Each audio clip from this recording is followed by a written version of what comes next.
Sung Kim. And Hyobin Kim. Today we will discuss who is responsible for poverty and propose potential solutions to address it. The table of contents is as follows.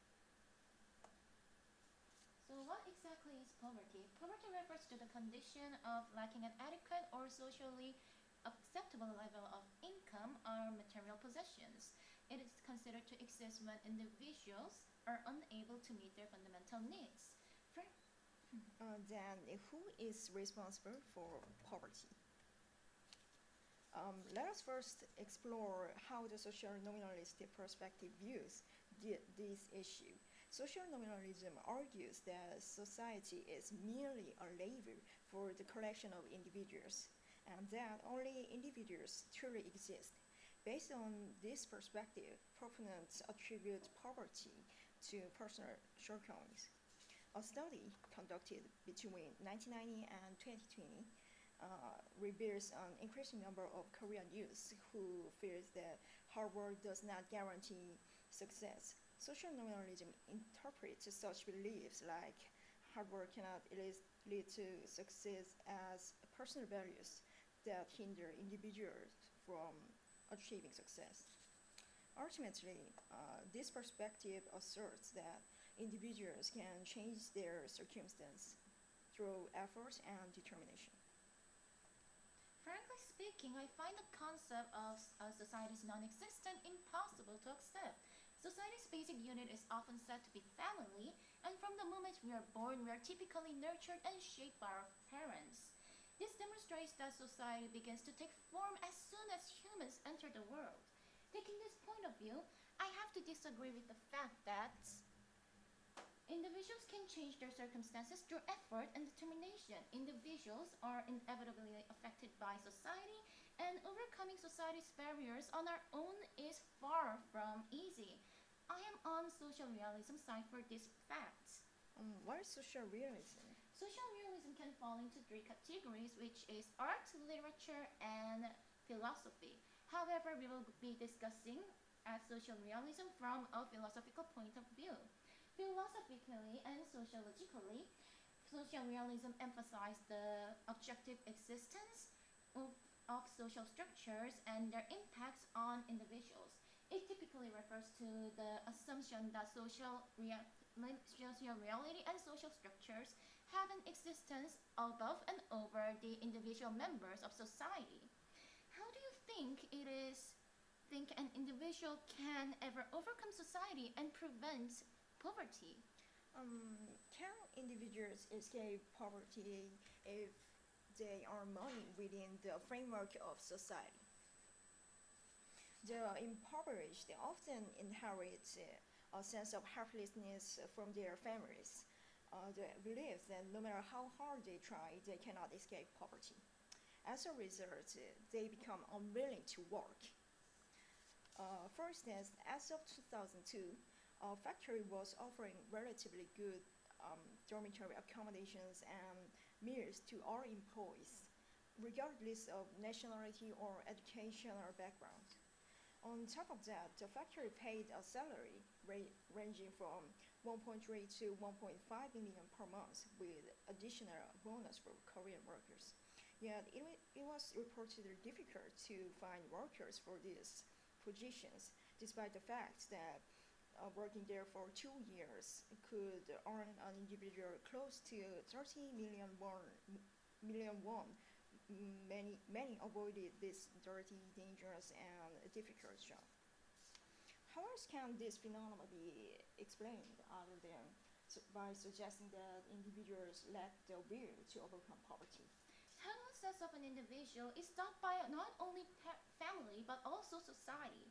Government sometimes makes rules and regulations which may unironically suppress the individual's success. For example, in North Korea, citizens can't succeed because of the government's rules that constant restrictions of their citizens' free movement by the government's power and authority. The citizens are aware of the fact that they are in poverty, but they also recognize that as long as the regime remains unchanged, they cannot escape government. This realization leads to a sense of helplessness. Isn't that specific to the unique circumstance of North Korea?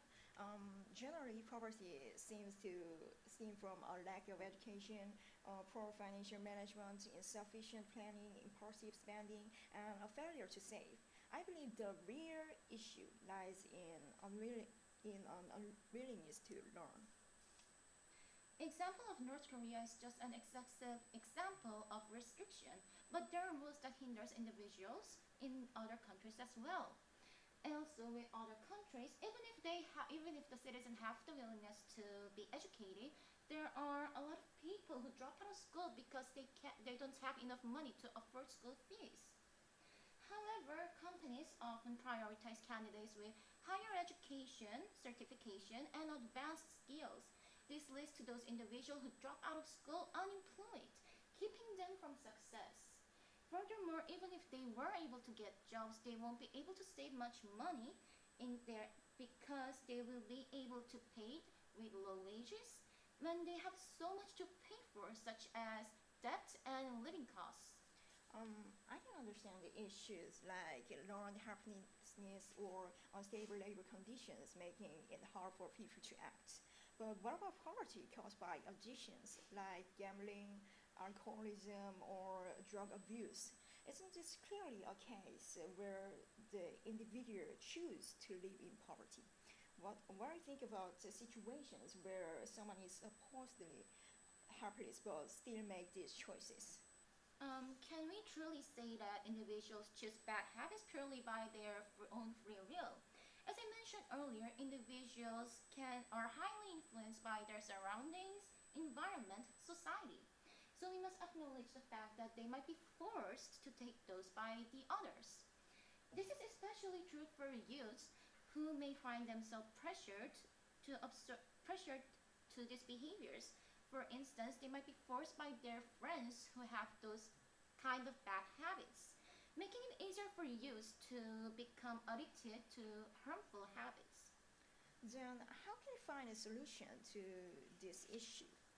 Since the discussion between personal and social responsibility is quite polarized, the solution should address both perspectives. In my opinion, the biggest issue with poverty is the helplessness mindset. How are we going to overcome this? What if government provided new rules of welfare supports, which only happens when individuals take actions to prevent poverty or resolve the current challenges? Their current challenges, they've been given an incentive or money for it. For instance, it could be provided only if individuals complete certain programs on financial management or for preventing addictions for bad habits. Additionally, a company internship program could be introduced where individuals experiencing poverty are required to acquire job skills and gain experience in a specific company to become eligible for a certain amount of government financial aid. I hope these solutions will make even a small contribution to alleviating poverty. That concludes our presentation. Thank you for Thank you for listening. listening.